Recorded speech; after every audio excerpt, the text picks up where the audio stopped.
Hello दोस्तों, स्वागत है आप सभी लोगों का राजस्थान एकेडमी पर। मैं प्रवीण सिंह आप सभी लोगों के साथ में, जैसा कि आप सभी लोग जानते हैं, लगातार आप लोगों के लिए सेकंड ग्रेड मैथमेटिक्स की कक्षाएं लेकर के आ रहा हूं, जिसके अंतर्गत हमने अभी लास्ट क्लास के अंतर्गत वेक्टर यानी कि सदिश टॉपिक को कंप्लीट किया। और आप लोग देख रहे होंगे कि जैसे ही हम टॉपिक की थ्योरी को कंप्लीट करते हैं, उसके बाद में उससे रिलेटेड पीवाईक्यूज भी मैं लेकर के आता हूं, ताकि आप लोगों को जो है उस टॉपिक की समझ विकसित हो और ये बात आपको समझ में आ जाए कि इस टॉपिक से रिलेटेड जो क्वेश्चंस है एग्जाम में वो किस प्रकार के आने वाले हैं। अब हम आज एक नया टॉपिक और एक इजी टॉपिक शुरू करने जा रहे हैं, वो है प्रोबेबिलिटी। प्रोबेबिलिटी का मतलब क्या होता है? प्रायिकता, ठीक है, संभावना। इसके बारे में अपन बात करेंगे। तो आज की हेडिंग डालेंगे प्रोबेबिलिटी, प्रायिकता। हेडिंग डालिएगा प्रायिकता। आज केवल हम इस टॉपिक की समझ विकसित करेंगे कि प्रायिकता के अंतर्गत जो अलग अलग हम शब्दावलियों का उपयोग करते हैं, जैसे कि अभिप्रयोग, आपकी घटना, विशेष घटनाएं या फिर स्थितियां, है ना, अनुकूल घटनाएं, विपरीत घटनाएं और परस्पर अपवर्ती घटनाएं, असंयुक्त घटनाएं जिन्हें कहते हैं, ये शब्द जो है क्या होते हैं, इनका मतलब क्या है और इनको कैसे हम प्रश्न सॉल्व करने में उपयोग में लेंगे। सबसे पहले हम ये जानते हैं कि प्रायिकता का मतलब क्या होता है। तो बेसिकली प्रायिकता का अगर मैं मतलब देखूं तो प्रायिकता का मतलब है किसी चीज के होने की संभावना, ठीक है, किसी चीज के होने की संभावना। अब यहां पर जो है दो शब्द आते हैं, एक आता है अभिप्रयोग। अभिप्रयोग का मतलब होता है ट्रायल करना, ठीक है, और एक आता है इवेंट, जिसे हम कहते हैं घटना। तो हमने मान लीजिए कोई एक विशेष रेफरेंस लिया और उस रेफरेंस के बेस पर हमने कोई एक एक्सपेरिमेंट किया, ठीक है। लाइक इसको ऐसे आप समझ सकते हैं कि हमने एक सिक्का लिया, ठीक है। अब इस सिक्के को लेकर के इस सिक्के के अंदर हमने इसको उछाला। तो उछाला है तो यहां पर बताइए कि संभावित जो परिणाम है, जो आपके यहां पर रिजल्ट हो सकता है, वो क्या हो सकता है कि या तो वो हेड आ जाएगा या टेल आ सकता है। तो यहां पर जो ये आपने सिक्का उछाला है, तो ये जो सिक्का उछालने के लिए जो टोटल संभावित आपके पास में परिणाम है, इस परिणामों की जो पूरी की पूरी ये जो है डिटेल, इसको तो कहेंगे घटना। यानी ये जो सिक्का उछाला गया ये एक घटना है और इसके अंदर हेड या टेल कुछ भी आ सकता है। वहीं पर अगर मैं बात करूं कि ये जब सिक्का उछाला गया तो इस सिक्के को उछालने पर आपने कहा होगा कि या तो हेड आएगा या टेल आएगा। किसी ने कहा हेड आएगा, किसी ने कहा टेल आएगा, है ना। जब क्रिकेट के अंदर जैसे बैटिंग करनी होती है तो हेड या टेल में से जो भी आता है, जो बोलता है कि जैसे टेल बोला और टेल आ गया तो वो टॉस जीतता है, और अगर हेड आ जाता है तो सामने वाला टॉस जीत जाता है। तो ये जो देखो किसी ने बोला कि टेल आ जाएगा, अब टेल आ जाएगा, ये उसने ट्रायल मारा था, ये उसने एक अभिप्रयोग किया था। और जरूरी नहीं है कि टेल ही आएगा या जरूरी नहीं है कि हेड ही आएगा। तो जो आपने कहा है कि ये आ सकता है या ये आएगा, वो तो एक अभिप्रयोग होता है। और जो वहां पर कुल संभावनाएं होती है कि अगर वो नहीं आया तो ये आ सकता है, ये नहीं आएगा तो ये आ सकता है, ऐसे जो अलग अलग संभावनाएं होती है उनको कहा जाता है घटना। क्या कहा जाता है? घटना कहा जाता है, यानी इवेंट कहा जाता है। और जो घटना होती है उस घटना को हम इंग्लिश के कैपिटल लेटर्स जो होते हैं, बड़ा ए, बड़ा बी, बड़ा सी, बड़ा पी, बड़ा डी, इस बड़े अक्षर से ही रिप्रेजेंट करते हैं। ये आप थोड़ा सा दिमाग में रखिएगा। जैसे प्रोबेबिलिटी अगर लिखना होगा किसी भी चीज की तो हम इस प्रकार से लिखेंगे, कैपिटल पी फिर ब्रैकेट में ई, है ना। तो इसका मतलब होगा प्रोबेबिलिटी ऑफ इवेंट, ठीक है, प्रोबेबिलिटी ऑफ इवेंट। चलिए, ये छोटी सी चीज आपको जो है समझ में आ गई। जैसे देखो, एक सिक्का लिया, मैंने बताया ना कि उछालना। तो अब जो ये सिक्का उछाला गया है, ये आपने क्या किया, एक ट्रायल मारा है, अभिप्रयोग किया है। लेकिन वहां पर जो है क्या होगा कि आपका जो है या तो हेड आएगा या टेल आएगा, वो क्या हो जाएगी, उसकी घटना हो जाएगी। हेड टेल जो आने की पूरी संभावना है वो क्या हो जाएगी, आपके घटना हो जाएगी। तो अभिप्रयोग क्या होता है वो भी आपको समझ में आ गया होगा, और घटना क्या होती है वो भी समझ में आ गया होगा। तो मैं यहां पर आप लोगों के साथ में इसकी डेफिनेशन जो है वो लिखवा देता हूं। तो पहले हम किसकी बात कर रहे हैं, अभिप्रयोग। ये समझना जरूरी है क्योंकि कई बार डेफिनेशन भी आ सकती है। अभिप्रयोग तथा घटना, ठीक है। अब देखिए, अभिप्रयोग या घटना, किसी भी संदर्भ का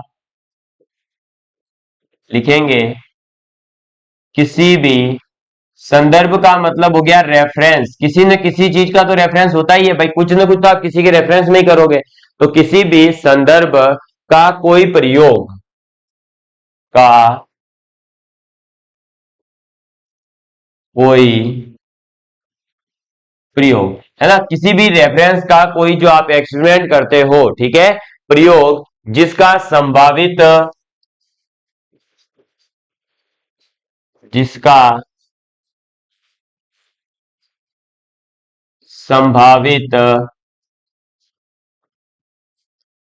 परिणाम, परिणाम का मतलब हो गया रिजल्ट, संभावित परिणामों में से, ठीक है, संभावित परिणामों में से, यानी कि जो पॉसिबल रिजल्ट्स है उनमें से कोई एक परिणाम में से कोई एक परिणाम, यानी कोई भी एक जो रिजल्ट आता है, ठीक है, परिणाम अवश्य होता है, अवश्य होता है। ये देखो, अब पहला दिन है तो बेसिक से अपन पढ़ रहे हैं, इसलिए हो सकता है कि आपको लगे कि सर क्या थ्योरी लिखवा रहे हो, लेकिन ये चीजें आपके आगे समझने में काम आती है। एक अभिप्रयोग कहलाता है, अवश्य होता है, होता है, अभिप्रयोग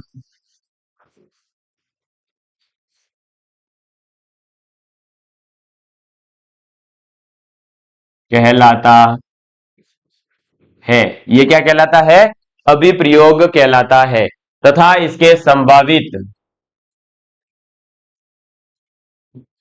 इसके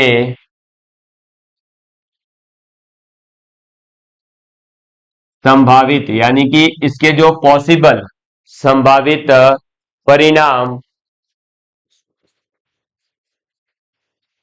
परिणाम घटनाएं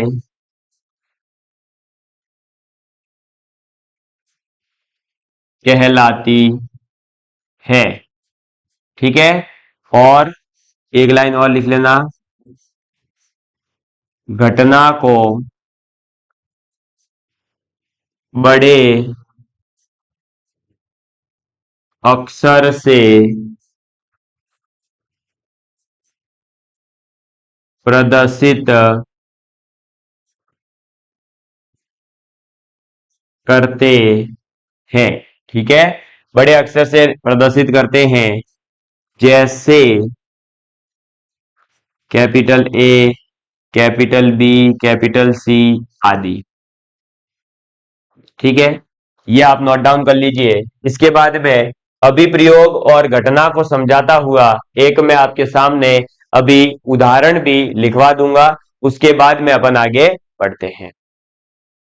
देखिए, जैसे आप एक पासे को फेंकते हैं, तो पासे को फेंका, ये आपने एक ट्रायल मारा, और इसमें से जो है 1 से लेकर 6 तक गिनती होगी पासे पर, उनमें से किसी ने एक का आना एक घटना है। तो आप उदाहरण लिख सकते हैं, उदाहरण, एक पासे को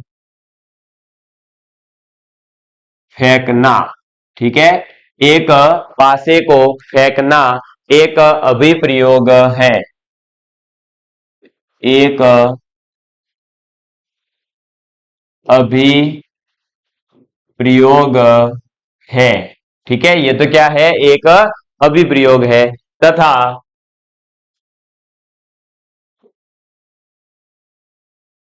अंक 1 या 2 या 3 या फिर 6 तक कोई ना कोई आएगा। ठीक है, 6 का आना एक घटना है। ठीक है, तो 1 या 2 या 3 या डैश डैश डैश 6 का आना एक घटना है। समझ में आ गई बात? ये क्या है? एक घटना है। तो अभिप्रयोग या फिर घटना क्या होती है, ट्रायल या इवेंट क्या होता है, ये आप लोगों को समझ में आ गया होगा। अब इसके बाद में नेक्स्ट चीज हमारे पास में आ जाती है कि जो हमारी स्थितियां होती है ना, या फिर हम ये कह सकते हैं कि अलग अलग जो केसेस होते हैं। जैसे कि यहां पर देखो भाई, पासे को उछाला तो कितनी स्थितियां है हमारे पास में? टोटल 6 स्थितियां है। कितनी स्थितियां हैं? टोटल 6 स्थितियां हैं। या इसी को कहा जाता है निस्सेच। क्या हिंदी में? निस्सेच स्थितियां। तो निस्सेच अच्छा भाई, निस्सेच ठीक है ना? हाँ, हिंदी का थोड़ा सा रहता है, एग्जॉस्टिक इवेंट्स वैसे कहते हैं इंग्लिश में, तो हिंदी में कहते हैं निस्सेच स्थितियां जो है उसकी बात करते हैं। तो स्थितियां या फिर हम ये कह सकते हैं कि निस्सेच स्थितियां। ठीक है, तो यहां पर स्थितियों का मतलब क्या है? ठीक है, तो स्थितियां, तो स्थितियां जो होती है उन स्थितियों का मतलब ये होता है कि संभावित जो परिणाम है कुल, ठीक है ना, कुल जो आपके संभावित परिणाम होते हैं वो, तो कुल संभावित परिणाम। अब कुल संभावित परिणाम कितने हैं? तो जैसे कि मैं यहीं पर लिख रहा हूं, ऊपर के उदाहरण उदाहरण में 6 स्थितियां, कितनी स्थितियां हैं? 6 स्थितियां हैं। ठीक है, कितनी स्थितियां हैं? 6 स्थितियां हैं। कौन कौन सी 6 स्थितियां हैं? तो या तो 1 आएगा, या 2 आ सकता है, या 3 आएगा, या 4 आएगा, या 5 आएगा, या फिर 6 आएगा। ये टोटल 6 स्थितियां पॉसिबल है। अब ऐसे ही अगर हम जो है ताश के पत्तों से खेल रहे हैं तो हमारे पास टोटल 52 पत्ते होते हैं। ऐसे ही अगर सिक्का उछाला जा रहा है तो 2 स्थितियां होंगी। अगर हम 2 पासों को उछालते हैं तो देखो, एक की वजह से 6 है, दूसरे की वजह से 6, और 6 इंटू 6 36 टोटल स्थितियां हो जाएगी। तो ये स्थितियों का मतलब क्या है? टोटल कितने परिणाम जो है वो पॉसिबल है, कितनी अलग अलग सिचुएशंस पॉसिबल है। अब इसमें से क्या आता है हमारे काम का, कि अनुकूल घटनाएं कौन कौन सी है। ठीक है, हमारे काम की कौन सी है? अनुकूल घटना का तात्पर्य होता है हमारे काम की। तो अनुकूल घटना, अनुकूल घटना, और अनुकूल घटना का मतलब क्या है? अनुकूल घटना को आप इंग्लिश में कहेंगे फेवरेबल इवेंट या फेवरेबल सिचुएशन। अब अनुकूल घटना से तात्पर्य क्या होता है? अनुकूल घटना से तात्पर्य होता है बेसिकली, एक सेकंड इसको सही।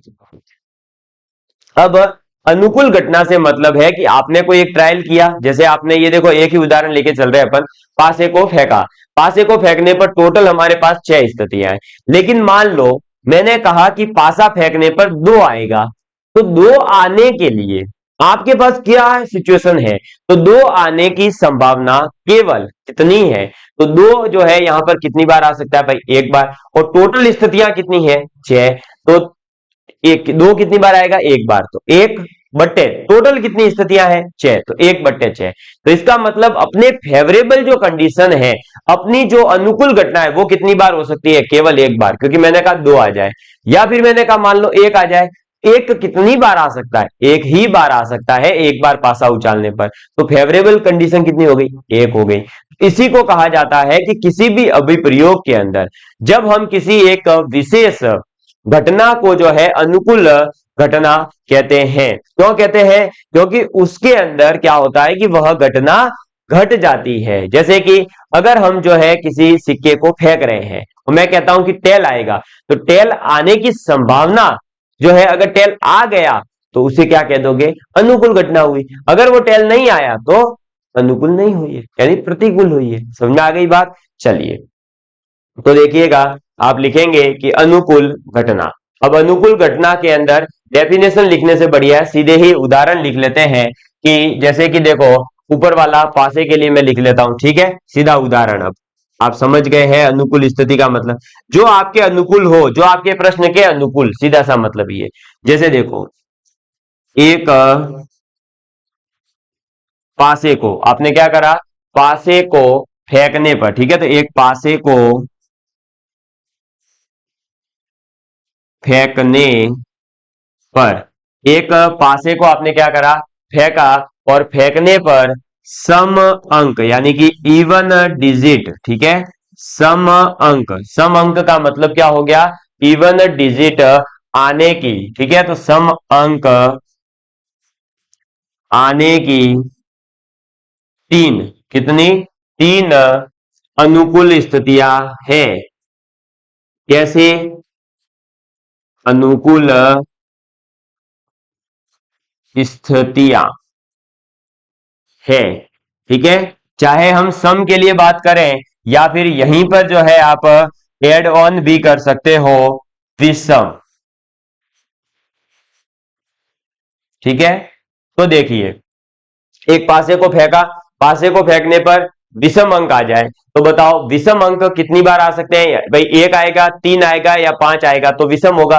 तो तीन ऐसी स्थितियां हैं, जब आप जो कह रहे हो कि विषम अंक आना चाहिए वो आ सकता है, तो आपकी जो अनुकूल स्थितियां हो गई वो कितनी हो गई, तीन। अगर मैं कहूं कि सम आने की स्थितियां, तो सम भी तीन बारी, क्योंकि दो, चार या छह, तो दो आएगा या चार आएगा या छह आएगा, तब तो आपके अनुकूल है, अदरवाइज वो आपके प्रतिकूल है। तो समझ में आ गई बात, अनुकूल स्थिति का मतलब क्या है, जो आप बोलो वो हो जाए, है ना। जैसे आप एग्जाम की तैयारी कर रहे हो, आप सोचते हो ना कि आपका सेकंड ग्रेड में सिलेक्शन हो जाए।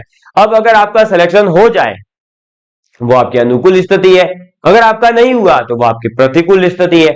आप अभी जो पढ़ाई कर रहे हो वो आप एक ट्रायल कर रहे हो, आप अभी प्रयोग कर रहे हो कि आप पढ़ाई कर रहे हो, लेकिन यहां पर जो है आपके पास में फिर भी घटनाएं कौन कौन सी हो सकती है, दो हो सकती है, या तो आप पास हो जाओगे या फिर आप फेल हो जाओगे। अब आपके अनुकूल कौन सी है, पास होना।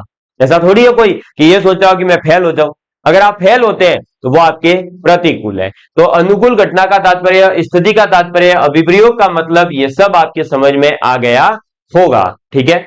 चलो, अनुकूल घटना के बाद में नेक्स्ट आ जाता है हमारे पास में एक, जैसे कि हमारे एक शब्द आता है समप्रायिक, क्या, समप्रायिक स्थितियां। अब समप्रायिक स्थिति का मतलब क्या है, ये सभी शब्द जो है हमें समझने हैं ताकि हमें आगे हेल्प मिले। समप्रायिक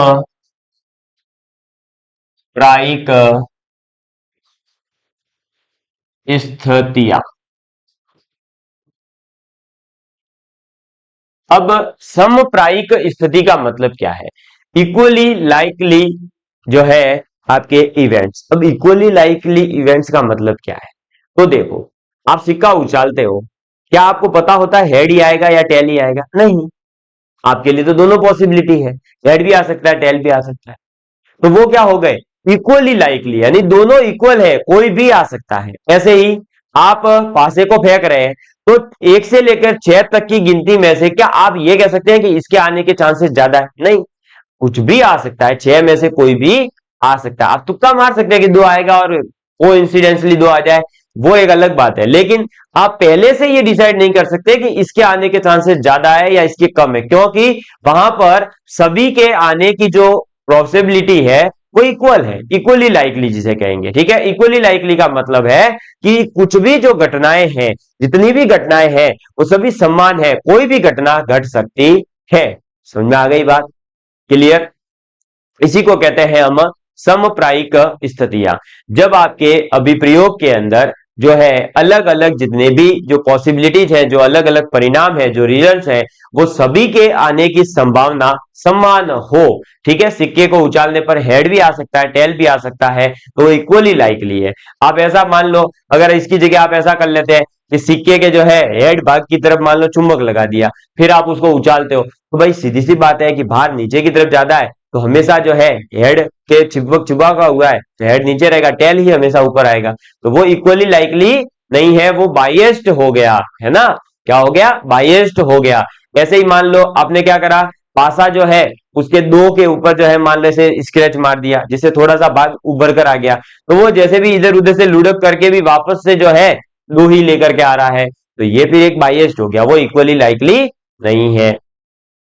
आपने 52 पत्ते लिए ताश के, अब 52 के 52 सेम साइज के सेम एक जैसे हैं, तब तो फिर आप कोई भी पत्ता कहोगे आने का तो वो इक्वली लाइकली है। लेकिन मान लो एक दो पत्ते जो है चिपका दिए आपने, तो फिर क्या होगा, आप ऐसे ऐसे करोगे तब भी वो जो पत्ते हैं जो चिपके हुए एक दूसरे के, वो हमेशा जो है पॉसिबिलिटी रहेगी कि एक भाग की तरफ जाए, तो वो बाइएस्ट हो जाएगा। तो ऐसी बाइएस्ट होने की स्थिति में फिर उसे हम सांप्रायिक समप्रायिक स्थितियां नहीं कहेंगे, यानी इक्वली लाइकली इवेंट्स नहीं कहेंगे। तो हमारे प्रोबेबिलिटी जो टॉपिक पढ़ेंगे इसके अंदर जो घटनाएं होगी वो समप्रायिक होगी, यानी कि सभी के जो है इक्वली लाइकली होगी। ठीक, चलो इसके बाद में एक शब्द आता है परस्पर अपवर्जी या फिर असंयुक्त घटनाएं। ठीक है, तो असंयुक्त घटना, ये मैं आपको समझा रहा हूं क्योंकि इनकी जरूरत आपको केवल जो है दिमाग के अंदर पड़ेगी, कहीं पर भी जो है लिखने की जरूरत तो है नहीं, अपने कौन सा एग्जाम रिटर्न है।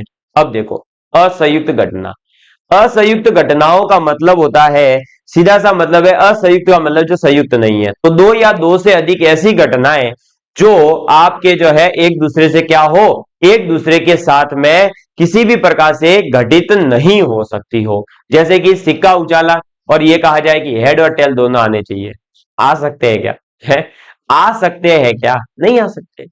ऐसे ही अगर मैं कहूं कि ये मोबाइल जो है ऊपर उछाला जाए और स्क्रीन और साथ ही साथ ये पीछे जो कैमरा है दोनों एक साथ आने चाहिए, दोनों आ सकते हैं क्या? कभी नहीं आ सकते। मोबाइल ऐसे ही गिरेगा तो या तो स्क्रीन ऊपर रहेगी या ऐसे गिर गया तो कैमरा ऊपर रहेगा, दोनों एक साथ हो सकते हैं क्या? नहीं हो सकते। तो ऐसी दो घटनाएं जो कभी भी एक साथ नहीं घट सकती हो, तो मैं यहां पर असंयुक्त घटना का शॉर्टकट क्या लिख रहा हूं, दो या दो से अधिक, दो या दो से अधिक अधिक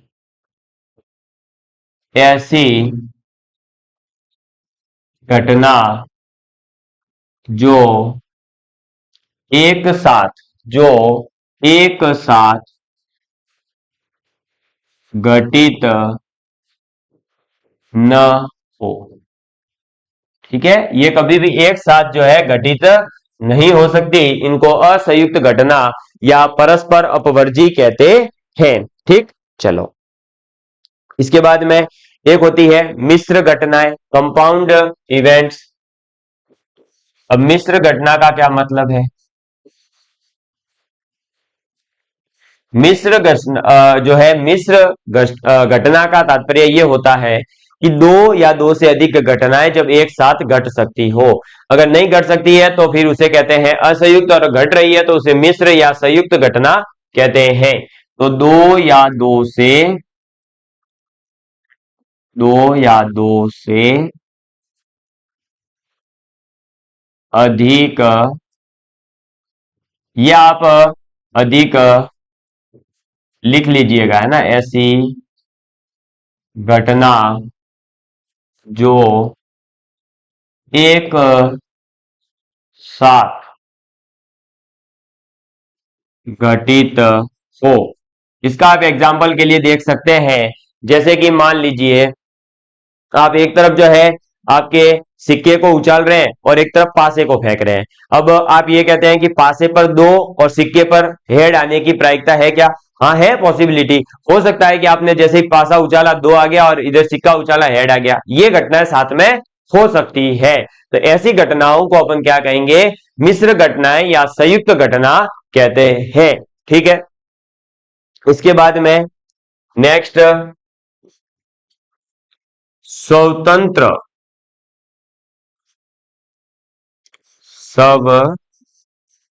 स्वतंत्र, स्वतंत्र का मतलब क्या हो जाएगा आपके, इनडिपेंडेंट। और दूसरी एक होती है आश्रित घटनाएं। ठीक है, क्या होती है, आश्रित घटनाएं। अब देखिएगा स्वतंत्र और आश्रित घटनाएं क्या होती है।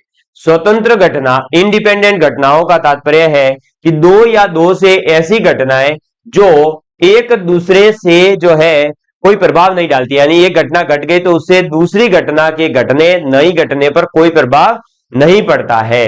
तो ऐसी घटनाओं को तो आपस में क्या कहते हैं, स्वतंत्र कहते हैं, एक दूसरे से इंडिपेंडेंट कहते हैं। वहीं पर ऐसी कोई घटनाएं जो एक घटना अगर घटी तो उसके घटने से दूसरी घटना अवश्य घटेगी, ऐसा अगर होता है तो उन दो घटनाओं को आपस में आश्रित घटना कहते हैं। और जो आश्रित होती है तो वो एक दूसरे पर आश्रित है, इसका मतलब यह है। जैसे कि देखो, आप इसको जो है आगे अपन क्वेश्चन के अंदर समझेंगे। बेसिकली इसका मतलब यह है कि मान लो, देखिए मैं एग्जांपल के लिए आपके सामने समझाता हूं। ये क्या है, ये क्या है, थैला। इस थैले के अंदर जो है, मान लीजिए मैंने जो है, देखिएगा अब पूरा लाइव एक्सपेरिमेंट करके दिखा रहा हूं आपको अभी एक सेकंड में, है ना। ये लीजिए, ये लीजिए आ गया आपके सामने। जादूगर प्रवीण आपके साथ में है और आप लोगों को दिखाने जा रहा है जादू। ये लिया मैंने थैला, थैले के अंदर देखिए क्या डाल रहा हूं मैं, ये लाल पीले पेन। कितने लाल हैं तो देखो, 4 लाल पेन है, तीन ब्लू पेन है। देखिए ये अलग अलग है, ठीक है। ये 4 लाल पेन डाल दिए, ये 3 ब्लू पेन डाल दिए, एक ब्लैक और एक ग्रीन पेन है, ये डाल दिया। अब इस थैले के अंदर डाल दिया। अब मैंने आपकी तरफ देखते हुए रैंडमली एक हाथ डाला और ये पेन लेकर के आ गया, और ये पेन आ गया मेरे सामने ब्लैक पेन। अब इस ब्लैक पेन को मैंने यहां पर रख दिया बाहर, मान लो क्या कर दिया, बाहर रख दिया। अब ब्लैक पेन को अगर मैंने बाहर रख दिया है, अब ये बताइए कि ये ब्लैक पेन बाहर आ गया। अब मैंने वापस से हाथ डाला और एक पेन और बाहर निकाला, कौन सा आया, रेड पेन आ गया, ठीक है। अब एक ब्लैक पेन आया, एक रेड पेन आ गया। अब ये बताइए कि ये ब्लैक पेन आया था, क्या उसकी वजह से रेड पेन आया है, नहीं। क्या रेड पेन आया इसलिए पहले ब्लैक पेन आया था, नहीं। ऐसा कुछ भी नहीं कह सकते, है ना। तो ये एक दूसरे पर क्या है, इंडिपेंडेंट है, इनका एक दूसरे से कोई लेना देना नहीं है। लेकिन मान लीजिए कि यहां पर ये जो पेन है, ये दो पेन मैंने, मान लीजिए ये दो पेन है, इन दोनों को बाहर ही रखा। अब इसके अंदर आपको पता है ब्लैक पेन तो अपन ने एक ही डाला था। अब इसका मतलब क्या हुआ कि ये देखो, अब ब्लैक पेन वापस से दूसरी बार अगर कहा जाए कि इसमें से ब्लैक पेन आना चाहिए, क्या आ सकता है, क्या कभी नहीं आ सकता। क्यों नहीं आ सकता, क्योंकि ब्लैक पेन पहले ही बाहर आ चुका है। तो अब ये जो ब्लैक पेन बाहर आ चुका, तो अब तो ये आश्रित हो गया इसके ऊपर कि भाई अब ब्लैक पेन क्यों नहीं आ रहा, क्योंकि पहले आ चुका है। तो ये एक दूसरे पर क्या है, आश्रित घटनाएं हैं। समझ में आ गई बात। तो अगर जो है हम इस प्रकार से एक एक पेन को बाहर निकालते हैं तो दोनों का एक दूसरे से इंडिपेंडेंट है, स्वतंत्र है, कोई प्रभाव नहीं डालते हैं। लेकिन मान लीजिए कि हमने जो है अगर पहले जो है पेन को बाहर निकाला, उसको वापस अंदर नहीं डालते हैं और फिर हम कहते हैं कि अब कोई और एक बाहर निकालिए, तो बताइए कि अब की बार क्या हो जाएगा, उससे जो है प्रभाव पड़ेगा। प्रभाव ये पड़ेगा कि अब की बार थैले के अंदर जो है ब्लैक पेन एक तो कम हो गया, तो अब ब्लैक पेन आ नहीं सकता। अब जो है अंदर टोटल पॉसिबल कितने हैं, तो हमने देखो 4 रेड पेन डाले थे, 3 ब्लू यानी 7, एक ब्लैक यानी 8 और एक ग्रीन यानी कि 9 पेन हमने अंदर डाले थे। 9 में से जब ब्लैक बाहर आ चुका तो अब अंदर पेन ही कितने बचे, 8। तो अब 8 पेन के हिसाब से प्रोबेबिलिटी निकलेगी। पहले प्रोबेबिलिटी किसके हिसाब से निकल रही थी, 9 पेनों के हिसाब से। तो देखो ये जो है एक दूसरे पर आश्रित हो गए, और अगर वापस से इस पेन को डाल देते तो अब वापस से जो प्रोबेबिलिटी निकलेगी वो 9 पेन के हिसाब से निकलेगी। प्रोबेबिलिटी कैसे निकलती है वो आगे सीखेंगे। इस प्रकार से स्वतंत्र घटना और आश्रित घटना का क्या तात्पर्य है वो आपको समझ में आ गया होगा, यानी इंडिपेंडेंट और डिपेंडेंट जो इवेंट्स है उनका क्या मतलब होता है वो आपको समझ में आ गया है। अगर नहीं आया है चिंता मत करो, आगे समझ में आ जाएगा जब क्वेश्चन करेंगे, ठीक है। अब लास्ट आज का एक कॉन्सेप्ट, और उसके बाद में जो ये अभी तक पढ़ा ये तो केवल थ्योरेटिकल पॉइंट ऑफ व्यू से पढ़ा है, गणितीय रूप से जो है अपन कल की क्लास में पढ़ने वाले हैं। और आज का लास्ट जो अपना टॉपिक है वो है आपका क्या, तो लास्ट टॉपिक है प्रतिदर्श समष्टि, यानी कि सैंपल स्पेस। इसका क्या मतलब होता है, ये शब्द भी आएगा बार बार, प्रतिदर्श समष्टि, इसे इंग्लिश में भी याद रखें, सैंपल स्पेस।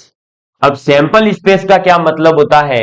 तो प्रतिदर्श समष्टि सैंपल स्पेस का मतलब होता है कि मान लीजिए आपको भी पता है कि जो कपड़ों की दुकान होती है, कपड़ों की दुकान के अंदर आप जैसे ही अंदर घुसते हैं उससे पहले आपको पता चल जाता है कि यहां पर किस किस टाइप के कपड़े मिलते हैं। किससे पता चलता है?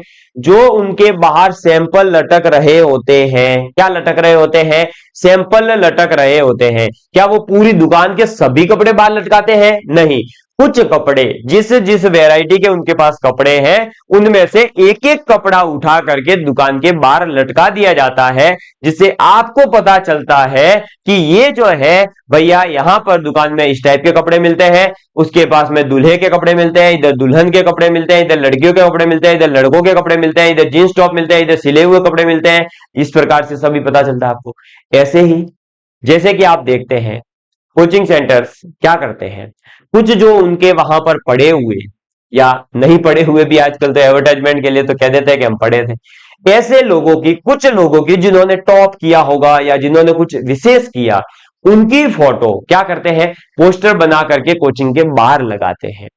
क्या उनके वहां पर वही बच्चे पढ़े थे? नहीं, उनके वहां हजारों विद्यार्थी पढ़ते हैं, लेकिन वो कुछ 10-20 बच्चों की फोटो बाहर लगाते हैं और आप लोगों को ये दिखाते हैं कि हमारे यहां पर पढ़े हुए जो बच्चे हैं उनका ये सैंपल देखो, ये लोग जो है यहां यहां तक पहुंचे। और हम उस सैंपल को देख करके खुश हो जाते हैं कि अच्छा AIR1 तो यहां से आई थी। अरे भैया AIR1 यहां से भले आई हो ना, हो सकता है कि 1000 लड़कों में से केवल एक बच्चा है जिसने टॉप किया AIR1, बाकी के बच्चों का क्या हुआ जो 999 वहां पढ़ रहे थे, इसकी कोई जानकारी नहीं रहती है। क्यों? क्योंकि हम तो क्या है, सैंपल पे विश्वास करते हैं, हम तो केवल AIR1 देख रहे हैं, हम तो ये देख ही नहीं रहे कि बाकी के बच्चों का क्या हुआ। तो भैया जो सैंपल है उस सैंपल को ही इंग्लिश में कहते हैं प्रोबेबिलिटी में सैंपल स्पेस, और हिंदी में कहते हैं प्रतिदर्श समष्टि।